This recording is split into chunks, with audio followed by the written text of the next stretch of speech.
genre.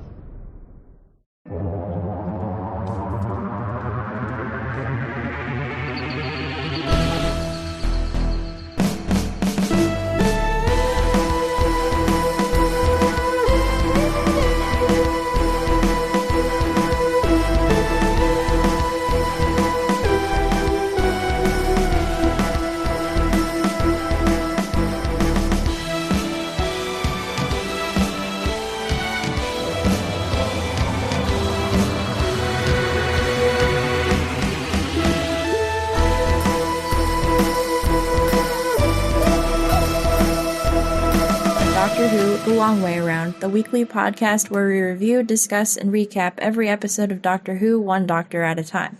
I'm Cassandra Fredrickson. I'm Scott Corelli. And I'm Nick Jimenez. And today on the show, we'll be discussing Vengeance on Varos, the Sixth Doctor's third story. And what a story it is. Oh, boy, are we. Philip Martin wrote this story. And Philip Martin was a guy who wrote a bunch of things. He did episodes of a show called Z-Cars and a show called Shoestring. And he created a series called Gangsters, BBC series, and wrote a feature film. He was an actor in a feature film called The Loneliness of the Long Distance Runner. So the guy was like an actor / writer, and he had actually been invited by Christopher Bidmead, the previous script editor, to write for Doctor Who back in 1980. And he turned it down because he thought Doctor Who was stupid. This was during the, I think this was like the tail end of the Fourth Doctor. This would have been, or very beginning of Fifth Doctor. And then after being invited, he actually watched the show and started to be sort of intrigued by the idea that, one, his daughter watches it, which he liked because she doesn't normally watch the things that he does because she was, young. And two, he liked the idea that it allowed him to use science fiction as a way of metaphor, like he had thought of this himself, as if that had never been the case before now. But he was like, "Oh, it's amazing! You can use these science fiction elements as a metaphor for things that are going on in the real world." Just for reference, this came out in January of 1985. Right. The Twilight Zone was like the 60s. So, and it was happening before that even, but come on, the Twilight Zone. So anyway, so he called up the Doctor Who office and he was like, "Hey, so, that job's still open?" And luckily the new script editor, Eric Sayward, was a big fan of Gangsters and of Philip Martin. So Philip Martin's cocky call to the BBC office actually worked out. So he calls him up and he's like, "Hey, look, I want to do this story. I want to do a Doctor Who story about video nasties." So video nasties, for those of you who don't know, this stupid thing happened where there was there's an organization called the National Viewers and Listeners Association in England. And this woman, Mary Whitehouse, who ran it. And the creators of this movie called Cannibal Holocaust. Do you guys know what Cannibal Holocaust is? I do. I am a fan. Do you, Cass? No? I don't. Okay. So Cannibal Holocaust was this movie that was made to be real. Like they were trying to make it seem like it was real, and like the gore was more realistic than it had ever been before. Now you look at it and it's laughable. But at the time, it was about like white people going to like a tribe and they're all cannibals and they eat all of these guys' penises and things. Like it's messed up. It's an Italian horror film. Okay. And it's really cheesy now when you watch it. It's like he's eating a hot dog. Like it's not. It's ridiculous. It's sort of like when you watch Texas Chainsaw Massacre and you're like, wow, like country's outlawed this movie, you know? Yeah, right. So the filmmakers behind Cannibal Holocaust, they call up Mary Whitehouse, or no, they wrote to her anonymously, complaining about their own film in an effort to boost like publicity and sales. Oh my God. Because they thought, oh, well, we'll write to her. She'll throw a big stink about it, and then everyone will want to see our movie. Well, that backfired because what she did was Cannibal Holocaust freaked her out so much that she created this entire thing called the Video Recordings Act of 1984, which essentially banned any movie that was like over PG-13 in content to be sold on video cassette in England. Huh. And so movies like The Exorcist and things like that were already on sale, every copy was pulled. So like you couldn't buy a copy of The Exorcist in England for like something like, I want to say like 10 or 15 years. Something Yeah, like that. actually I've read a lot of filmmakers that I'm obsessed with that are from like, you know, England or New Zealand, and, you know, had to like deal with this during like one of the most formative years, some of the most formative years of their lives. Right. Right. So that's how that backfired. And so this whole thing was a big deal in England around the time that Philip Martin was writing this story, and he wanted to write a science fiction story about video nasties, and he wanted to discuss like violence and gore in popular entertainment and whatnot. I guess it would have helped him to have an angle rather than just presenting it as a thing. I don't know what the purpose of this story is, but we'll get there. So he submitted his kill idea. The moon, cough, cough. Yeah. He right. He also submitted the story to Eric Sayward. Sayward loved the idea. Because of course he did. The story was called Domain at first. John Nathan Turner said he didn't like the name Domain because it sounded too overtly political. I don't know why. But for some reason, Domain was nixed by John Nathan Turner, and instead it turned into a story called Planet of Fear, which was then changed again because Planet of Fear was too close to Planet of Fire, and so it turned into Vengeance on Varos.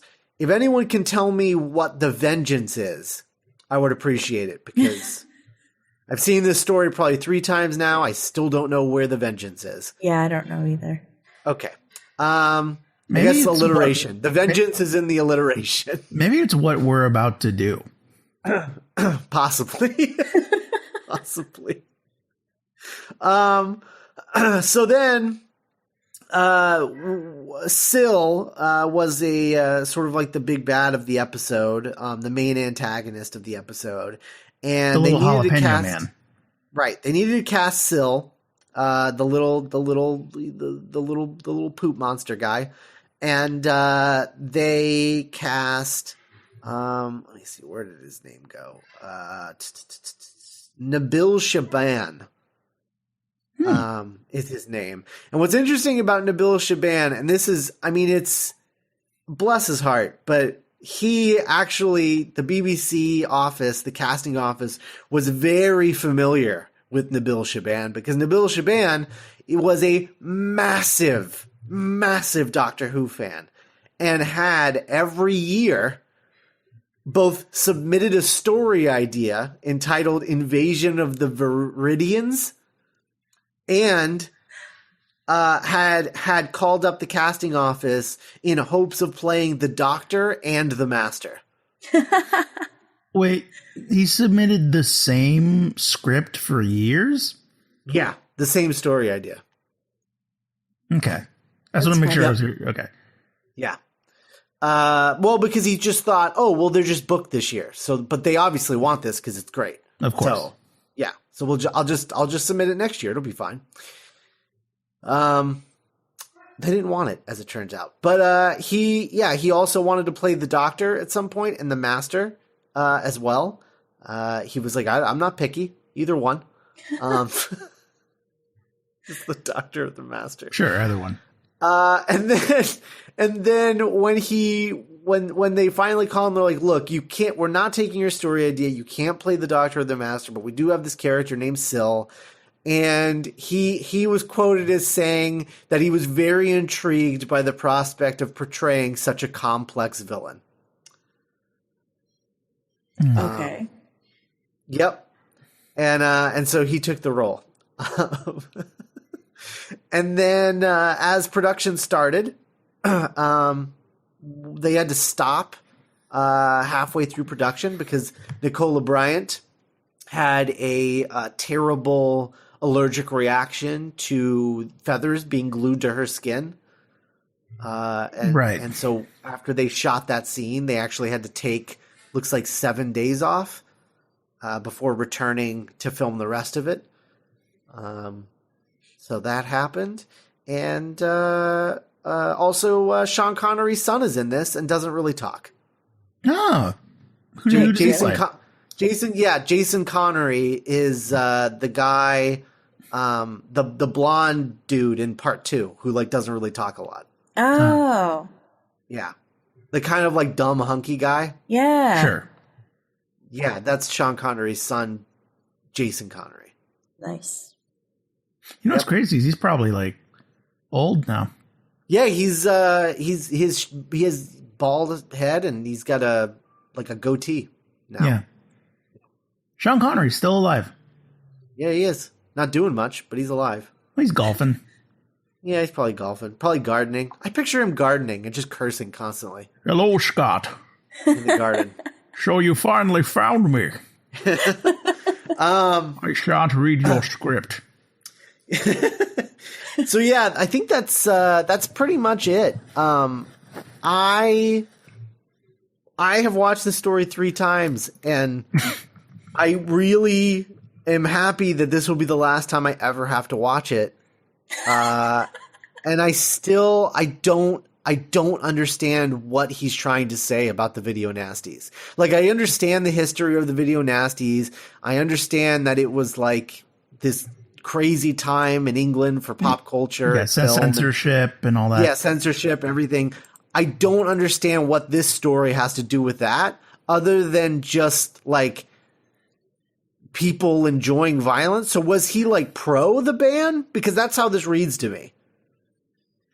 Yeah, you know, it kind of reminds me of like, and I'm not talking about Black Mirror. Black Mirror is an example of this being done well, but it sounds a lot like when you watch like an episode of something, like let's just say you were watching like an episode of Doctor Who today, and the thesis statement of the episode was phones. Right. Like, ain't it just kids and their phones? Yeah. Well, no, even that's an argument. Sure. But phones is correct. Yeah, phones. Phones. Apps. Yeah. Like, imagine, the thesis statement of this episode is violence on television and the people who watch them. Yeah. Like, oh, okay. Sure is a thing. What's the argument? Like, that's not a thesis statement. You can't write a paper about that. Yeah, it'd be like if you were watching an episode of Doctor Who and like the villain had a laser called like the eye laser with a lowercase I. Yeah. And you're like, okay, like right. It's like all of those freshmen in college when they write their first paper and they just write it about the subject, and then you get your paper back and you're like, why did I get a bad grade? And the professor was just like, you didn't write about anything. And they're like, no, I wrote about all these things. You're like, yeah, but you didn't have anything to say about it. You just stated a bunch of facts and then you walked away. That's not a paper. It's very like guy in your MFA class trying to like be deep. Right? Yeah. Yeah. This is just like, and what's sad is like, it wouldn't have taken much to make all of this, the violence in this story worth it. because all he had to have is an argument, one way or the other. Like, even if he was pro video nasty, whatever, at least it's an argument to be making, you know? Sure. Like, but he's neither for or against it. It's just a presentation of elements of the video nasties as metaphor, but there's no argument behind any of it. It's just a presentation. Yeah, and like it's like me describing what video nasties are as a metaphor. Like if I did that, but instead of explaining what video nasties are, I somehow used an ice cube tray to explain what video nasties are, and then just stopped. Yeah, about it. Like, you know, it is. I guess it's. I mean, yeah, but like when I think about science fiction with like a message, like for example, The World's End has like a very nuanced, layered, complicated position on like the topic of gentrification and like starbucking, you know, is a phrase that's used. And and Edgar Wright and Simon Pegg don't give any side of that argument like an easy pass. Like that movie is about like, you know, forces coming to like take over, but it's also not entirely pro people being, you know, because it's kind of like, look, free, you know, because that movie is like free will versus not free will. And that movie kind of has an argument against free will in a way. You know what I mean? Yeah. And so there is a way to, you don't have to, like, yeah, like Scott says, you don't even have to take a side. Just think about it. I don't know, or like make us think about it. Well, they even in The World's End, it's they don't take a side, but they make the characters take a side. Yes, like the characters definitely have opinions. Right, and that's what you have to do as a writer. But this guy doesn't do that. Yeah. And what I'm saying is Philip Martin, not good. Not a good writer. Like, what does the Doctor think about this? You know? I don't know. He's too busy shoving people into acid to have an opinion. Yeah, I'd be interested to hear, not this doctor, but I'd be interested to hear like a doctor comment on like censorship versus like violence in the media. You know, sure. Especially because he's you know he's one of the more pacifistic characters in pop culture, certainly in science fiction. So it'd be interesting for him to be like, "Oh, you monkeys and your violence and your guns," you know. But nope. Seems like a 12th Doctor thing to do. Yeah. I don't know. It's weird that like it was written so specifically about this thing that happened in England in the 80s, because I think it's, especially watching it now after the election, it's super, super relevant, and it made me really depressed. Yeah. Oh, yeah. This whole time I was watching and I was like, oh, it's like Doctor Who versus the alt-right. Yeah. Uh-huh. Which is like, that's more of an argument, and he didn't even like intend that to happen. So no. Yeah, and then that's the thing is I just don't know what this story's about. Just really don't. It's about a slug monster. It is about a slug monster. And he laughs with his tongue. Ugh. Man, I hope that guy had fun being on the show. Yeah, that's true. Well, he gets to be on it again. Yeah, he comes back. Yeah, good old Philip Martin made sure he wrote a sequel to Vengeance on Varos. Wait, still comes back? Yep. There's a sequel to Vengeance on Varos in the next season. And it is woof. It's better than this. But it is better than this. That's true. Well, it's less violent than this. Yeah. And it does have that one goofy guy. Yeah, Brian Blessed. Oh, right. That's Brian Blessed. I always forget that's who that is. Oh, my God. Yeah. Yeah. So he does write a sequel to this with Syl again. And, he's actually Syl in a few things. Yeah. I mean, yeah, he's done Syl in like Big Finish audio stuff. Yeah. Like 3. Yeah. Yeah. That's the thing. Nick, if you can believe it, this is considered the Sixth Doctor's best story by most people. Are you kidding me? No, by most Doctor Who fans, they're like, oh, the Sixth Doctor sucks. Well, except for Vengeance and Varos, which is really good. It's not. So this is the most I have to look forward to. It's all downhill from here. No, because he does have better stories than this. It's just that most people don't share my opinion of that. Okay. I don't know, and I'm sure Cassandra feels the same way. Yeah. Because like his first story next season's really good. The Robert Holmes one. Did you know Nabil Shaban was in Children of Men? There's a no. Wait, did I? Yes, I did know that. Yes, he's as Bexhill Market Hustler. Yeah, I remember that. So that's good. He has a very memorable face. Yeah, I'm like, it's Syl. Got to be in one of the greatest science fiction films of all time, and this. Look, there's a story that Robert Holmes story features a giant robot carrying a suitcase. So, I mean, that right away is it's better than anything. But, yeah, what can you do? Big robot carrying a suitcase. That's the best. Speaking of which, I just watched the episode of Legends of Tomorrow that had a big robot in it. That was really fun. Oh yeah. All right. Well, Nick, give us a brief recap of part 1, if you will. That's harder than it sounds. Okay. So we want to avoid giving just summaries because it's the worst kind of bad because it's like also boring and complicated for no reason. It's kind of like I imagine being a teacher and reading like a really bad essay that's also like 10 pages. Yeah.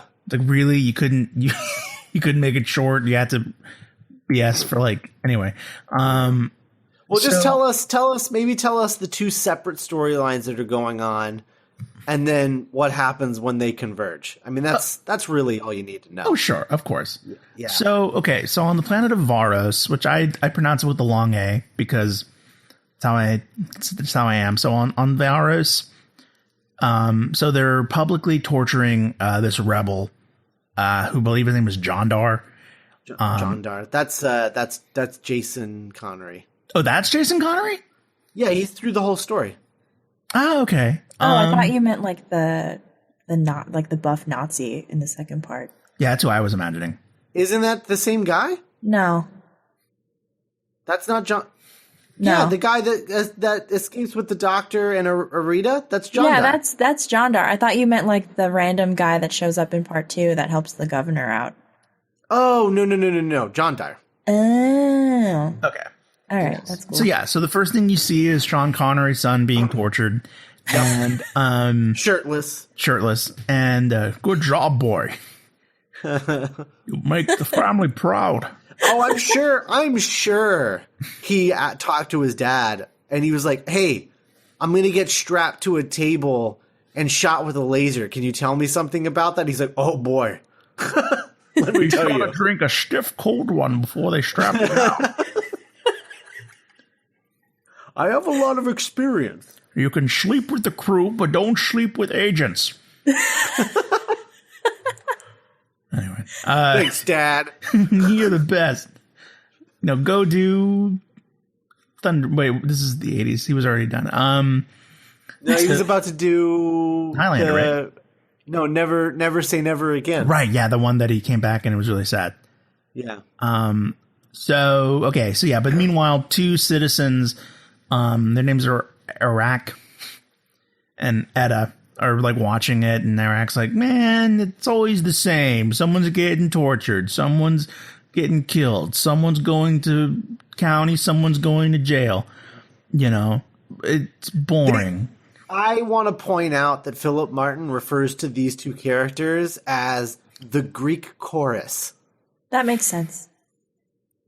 I know, but sure, dude. Yeah, I know the most pretentious. Yeah, right. I'm surprised their names aren't Adam and Eve.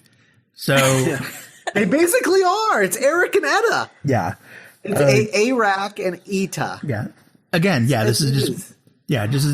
I'm just picturing Philip Martin being like a 20-year-old reading this out loud to like his bored girlfriend, like at a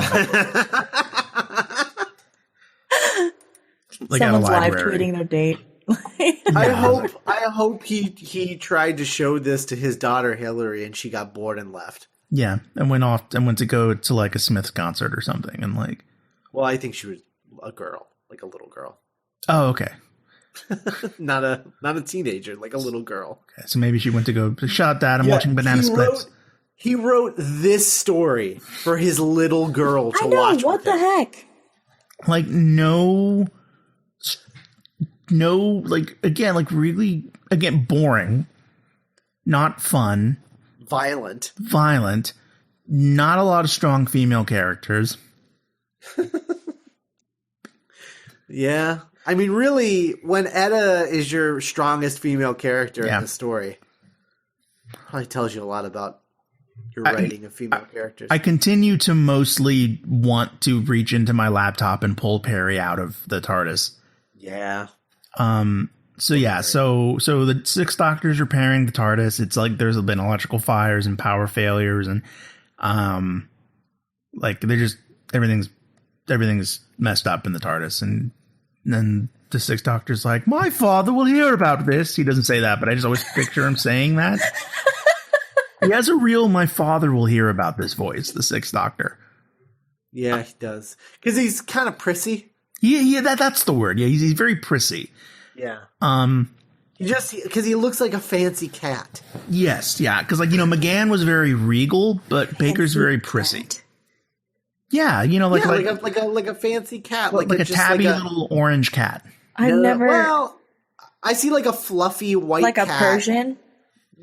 Just like a cat who's just like really full of itself. You know the thing that cats do when they have to like dig their claws into a spot on the couch before they settle down into it? Yeah. Like, I have to do They're it. Just really smug.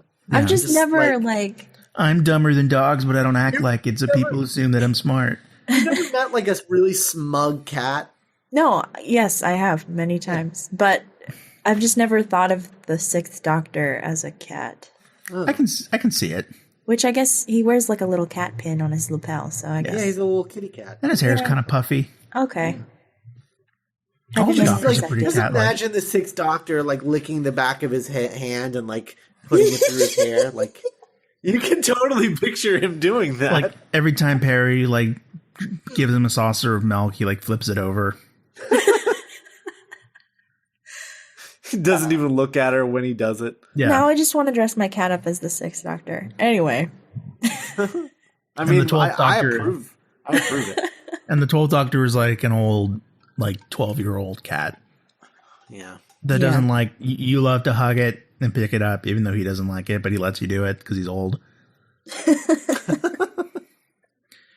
Anyway, that's my cat. So yeah, the TARDIS is messed up. Meanwhile, on a meteor, Syl, this weird giant poop jalapeno slug Poop thing. jalapeno. Yeah. So yeah. So it's a little person or whatever. But pretend I said the right one. I don't know if that one is, but and he's like, I guess he's like sitting, right? Because it's his real face, but then they built the suit and put it on him. So it looks kind of like imagine like a little mini Jabba the Hutt. But then with gills and fins and stuff. Yeah. But then and the like actor is Yeah, he's like sitting on a fish tank. Yeah, and like the actor is clearly like behind a table. Yeah. Right. He's supposed to be inside the fish tank, but that's how it was written in the script. Oh. And then they got it on set, and they were just like, I mean, I don't know how to do this. Yeah, we can drown him. Yeah. This isn't the Wizard of Oz. We can't just drown him. Just build him a little platform, and he'll sit on top of it. Mm-hmm. It's like, well, then why does he have a tank? Whatever. Yeah. So stupid. It's so dumb because it's like, okay, I mean, it's pretty obvious. You just build you make like a tank, and you put him in the tank, and you build a wall around the walls, and you just fill the walls with water, so it looks like he's in the water, but he's not really in the water. Mm-hmm. Like, come on. Yeah. I don't understand what's the problem. Mm-hmm. Then we would just have to look at Syl through like a water wall, and it would be so much better. because there would be another barrier between us and this thing. And potentially, like, creepier, you know? Yeah. Like, kind of a more animated, but, like, still, like, his head. That would have been hella creepy. Yeah. So, yeah, so Syl and the Galatron Mining Corporation are literally arguing over the price of ore with the governor. So it's like, I want more money for ore, and it's like, ore should be cheaper. Blah, blah, blah. And I guess this is when kind of like the Trump feelings kind of going, because you can clearly imagine like, oh, Trump is just going to be like this weird little shit sausage like on a table. Just, my God. Just like, make ore more expensive. Yeah. With his like 8 chins. And so the governor is like, okay, we're going to conduct the vote for tonight, like the nightly vote. So he like addresses the people watching, and he's like, or, and he loses the vote, whatever it was about. And because he lost the vote, he gets disintegrated.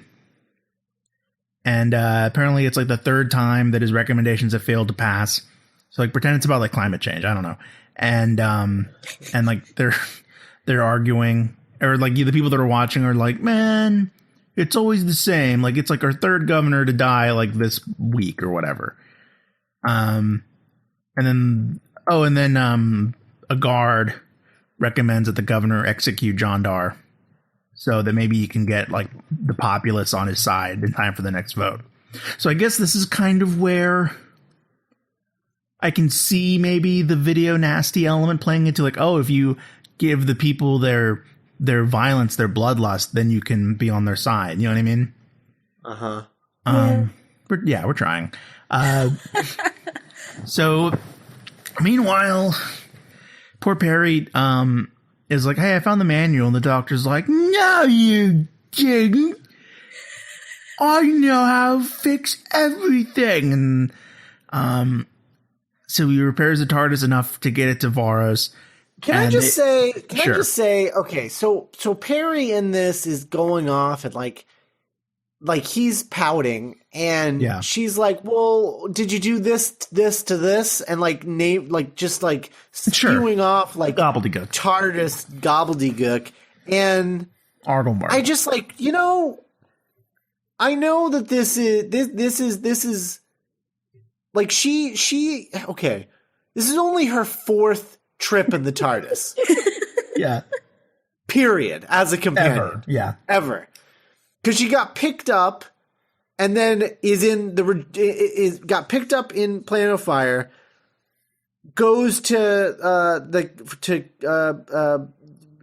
what is it? Caves of Androzani. Yeah. Peter Davison regenerates, turns into Colin Baker, Twin Dilemma, story we watched last session, and now this one. That's all she's done in the TARDIS. How does she know all of these things? And how does she know more than the Doctor does? I mean, she's got to do something when she's like alone in her room crying. I mean, maybe she's like, maybe she's trying to like, maybe she's like trying to find, maybe if she's like, maybe if I learn enough about the TARDIS, I'll find a way to escape. That's messed up. She just wants to escape. Yeah, that's what I would do. You mean I get to hang out with Peter Davidson once, and then I have to hang out with Colin Baker? Yeah. Oh, Colin Baker. So yeah, so yeah, they arrive right before John Dar is going to be executed, and then they think that the TARDIS is like a hallucination caused by something called the Punishment Dome, which we'll find out more about in a bit. They exit the TARDIS, and like everyone just thinks that they're hallucinations, and so yeah, so they help John Dar. I almost called him Jaundice. And then they're rescued by someone named Rondell. And he has things he's killed. And so then they run in with more guards, and the Doctor gets separated and arrested, and they make him walk through like a desert. And it's like a form of execution. And then while he's walking through the desert, he starts to have like a heat stroke, and he collapses, and that's when the episode ends. Mm-hmm. Good times. Good times. Good times had by all. Good times.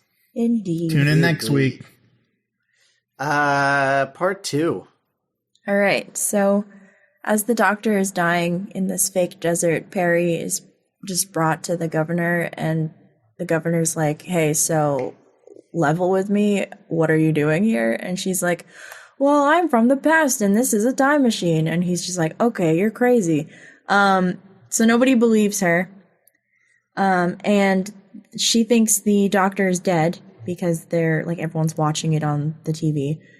And the doctor is taken to this disposal room, which the way they dispose of corpses, I guess, in the punishment dome is just a open pool of acid.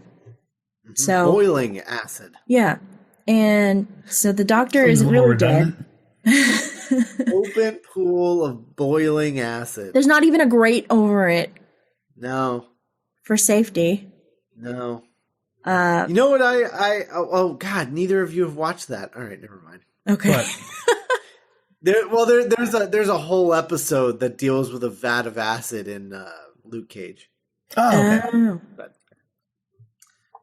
continue. So there's an open bath, like open pool of acid. And it looks like I'll be honest. It really looks like the production team just like broke into like a resort of some sort and filled their pool with dry ice. Like, yeah. That's what it looks, because it looks very relaxing. To be honest, it's like it looks like a very relaxing, like nice place to or like be. a hot spring. Like a hot spring, or like a, I don't know, like a jacuzzi and like a resort or something. Yeah. I don't know. It doesn't look like a place you would dispose of bodies because it looks too nice. Like I feel like if you were gonna just like dump bodies into a vat of acid, like you would have like an actual vat, not just a pool with steps. Right. Because it really just looks like there's like an entrance to it that you just like step into. Like, oh, yeah, it's a little warm. Maybe I'll come back later.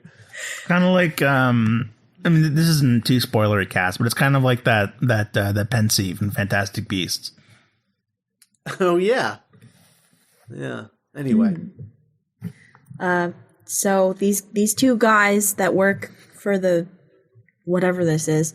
Are disposing of a body, and the doctor wakes up on a stretcher because he's not actually dead, and he like gets up, and there's two workers, and the first worker gets so startled because a corpse just stood up off of his stretcher that he falls into the pool of acid, and then safety precautions, guys, and then like pulls his buddy in with him, and the doctor's like, well, gross, and then he leaves, and he says, well, no, the quote is "You'll forgive me if I don't join you," which is terrible. Yeah, it was like old Philip Martin found out that Connery was going to be in his episode, and so he wrote like a cheesy James Bond line for the doctor, like a Timothy Dalton James Bond line. Yeah. Oh God, terrible. It's so blasé about two guys that just got murdered by acid. Anyway. Yeah, and it's like it's the doctor. Like, yeah. Anyway. But so the doctor leaves, and then he wanders the like maze for a bit, like the punishment dome. I almost said Thunderdome. I wish. And he gets like cornered by this guy, this freaky guy in this like half mask, like Phantom of the Opera, and so again, I wish. he's taken to the governor, and they're going to be like executed, like by hanging, and then the women are going to be like, I don't know, just experimented on. They're going to get shoved into this weird radiation cell mutation chamber, and then they're just going to see what happens, which is not science. But anyway, and the Phantom Mask guy is like the chief scientist, and he like came up with all of this crazy stuff. So the doctor and Sean Connery's kid are like, they have like nooses wrapped around their neck, and the governor is like, hey, so what's going on with you? And the doctor's like, well, I don't know. And it's like this weird psychological game of chicken where they're both trying to get information out of the other one, and it's really weird. Yeah, the way you described it, I think is kind of giving that scene a bit too much credit. Yeah, it's just like, I think the talking. way that we're describing any of this is giving this too much credit, to be honest. But basically, like, it's this setup, and they're not actually going to die because the governor wants information, but I don't know what he wants information of. And so they turn the cameras off and they talk more. And the doctor's like, all right, I'll tell you what I know if you stop whatever's going on with the ladies. But they're just like, nah. So Peri starts turning into this bird thing, and what's Areta? I don't, the other girl, like Jean Dar's girlfriend, basically, is turning into this, like, I don't know what it was, like a snake or something. I don't know. He didn't say reptile was an option. He said birds or beast. Oh. So I assume she was turning into some sort of beast. I think that was supposed to be hair. I don't know. She's turning into like the wolf man. So yeah. Peri has feathers all over her face, and then the doctor's like, hey, I told you to turn this stuff off. And they're just like, oh, well, my bad. Because Syl is just like, well, murder is fun. So the doctor stops it, and like he rescues them, and they run off, and Syl is still trying to negotiate prices for his stupid company or whatever, and the doctor and John Dar and the two girls steal a golf cart for some guards, and they go into like the punishment dome thing, and there's like another vote, and one of the guards, I guess, just shoots the thing that's killing the governor, and the governor runs away, and Peri's there, and they just like go to find the doctor. Yeah. And the doctor is like chasing. We haven't even gotten to the cannibals yet. No, yeah, we're about to. The doctor in the maze. There's like these two old guys in diapers who eat people. So they get chased by those guys. Kind of a weird male version of It wasn't Paradise Heights. What was that episode called? What about the hotel? The one that was like Paradise Towers. Yeah, Paradise Towers. Remember those two old ladies? Yeah. Anyway. Yeah, that's true. Also, I mean, it's got to be the fact that there are cannibals in this has to be a reference to Cannibal Holocaust, right? Oh, yeah, it was so in the zeitgeist back then. Yeah. That's yeah, he was probably like, "Well, I have to put cannibals in this." That's true. Yeah, it'd be like, no, they're eating people. It'd be like now, like, oh, vampires, right? Aren't those annoying because girls like them?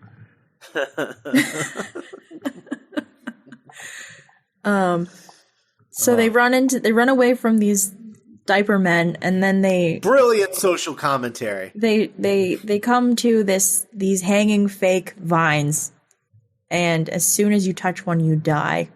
So it's like this very, very precarious, deadly game of limbo, and you just have to like not touch the fake plants. And it's like, you know, when you were a kid and your parents took you to a boring place and you had to like make your own. It's like the floor is lava. Yeah. We're like, oh crap, we're at this Home Depot for 2 hours. I thought you were gonna say, you know, when you're a kid and your parents take you to a really boring place, that's this story. Yeah, that could work also. Like, oh man, Dad has a doctor's appointment. We have to go home. There's no kid magazines here. There's no toy section here. Guess we'll pretend the tools are lasers or something. Oh God. You see, the tendril vines represent the tendrils of the woman who runs the campaign for the Video Nasties, and how if a movie is touched by her tendrils, it immediately dies. Yeah. Metaphor. Had Margaret Thatcher already left office by the 80s? I think so. She was around in the 70s, right? We're exposing her. This is why British listeners don't like us.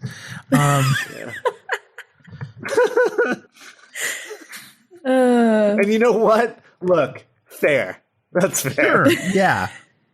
I know when she died. I can't. Oh wait, no. Actually, she was in office until 1990. Oh, actually, that makes sense because didn't she have a really good relationship with Ronald Reagan? Oh yeah. Oh, that explains a lot. Yeah, she was in office from May 1979 to November 1990. Okay. And then she died in 2013 at the age of 87. And yeah, then, so she was still around. And then she inspired the character of Dolores Umbridge. Indeed. Well, it was probably a combination of her and that Video Nasties woman. Mm-hmm. I bet it was the both of them combined. So good Sorry. times. I totally threw you off your. Oh, no, your it's train. okay.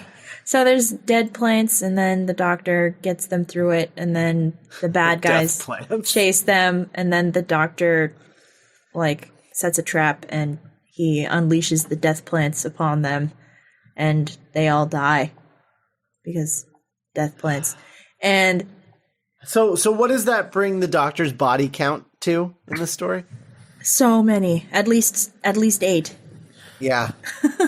I could probably count on one hand the number of lives the 10th Doctor took. I'm thinking Spider Lady, right?